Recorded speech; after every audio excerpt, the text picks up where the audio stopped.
Witness testimony related to the UFO phenomenon has taken sightings across the United States and around the world. We did a story where there were about 64 school children in Africa who all saw the same thing.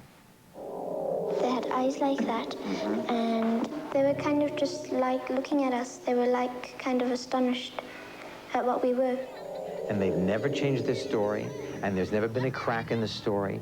And it is details like that that start adding real credibility to the fact that we live with another dimension on this planet that we are either unaware of, don't want to deal with, or just can't see yet. This is an ongoing thing. We're tagged. I mean, my impression was that they were scientists here doing a job.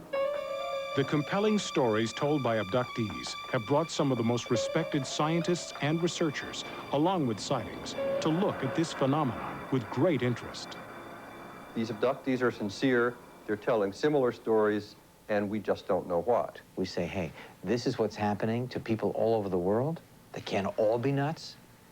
Let's take a look together. We don't have the answer. Maybe you do. Extensive and thorough UFO investigations have been conducted all over the world.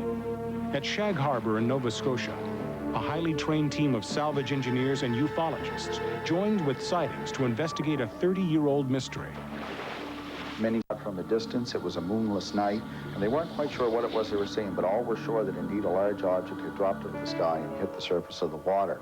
In Australia, sightings turned the eyes of the world to the super-secret Pine Gap tracking station that some believe is monitoring the type of extraterrestrial activity that may have caused a private pilot to disappear over rough coastal waters. He was in constant contact with the tower over this period of time, and then there was a metal scraping sound, and he just disappeared off the face of the earth, the plane and everything. Your program has got a hold of a tiger by the tail here when you start looking into Pine Gap. And the pursuit of truth in government conspiracies and cover-ups in places like Area 51 and Hangar 18 in Ohio has led sightings on a quest to differentiate myth from fact in the greatest UFO mystery of all time. This is the big mama, so to speak, of our attempts to prove that things really happened. So people can point to Roswell and say, look, see, there is evidence that aliens are coming and visiting us. And Sightings has never shied away from controversy, as in the decision taken to declare the infamous alien autopsy film a hoax. We were attacked by members of our audience when we examined photos that came off of the internet that were a supposed alien autopsy. We were not convinced.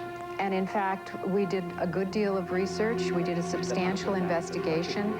We called in experts from all over this country and others. I have a letter right here from Congressman Steve Schiff, and he says that he offered to take the film to the U.S. government to see if they could authenticate it, and that, I'm quoting now, the Santilli Group has not accepted my offer. I've never seen an offer. I've never seen that letter before. Why not? I mean, why not try and authenticate it at this point? We have a relationship, a contractual relationship with... The general consensus is that it was a hoax. What we're looking for is that one experience that is real and provable.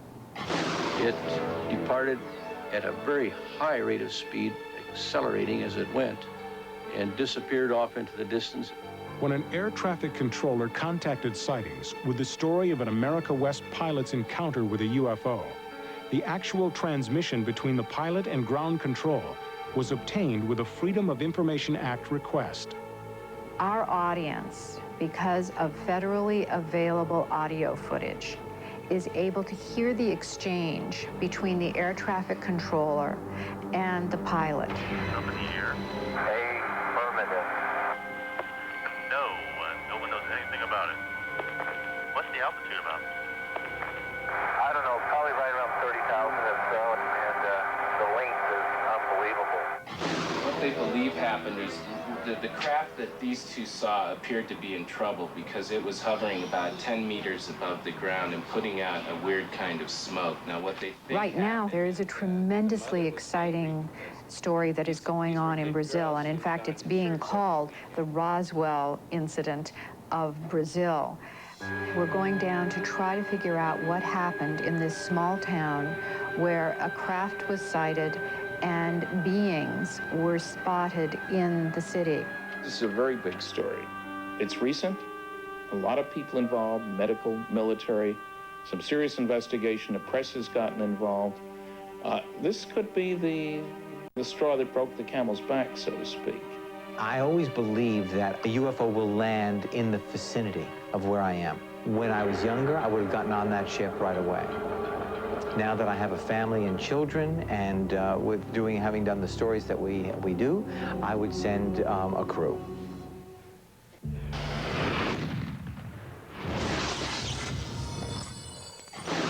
All of us want to know, to our satisfaction, that there is something beyond the world that we now sense. And we're looking for evidence and clues and persuasion.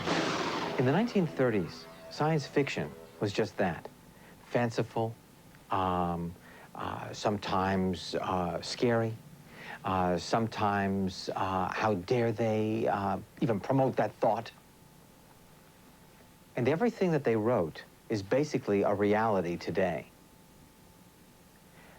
It is hubris for us to think then that what we are discovering today is bunk.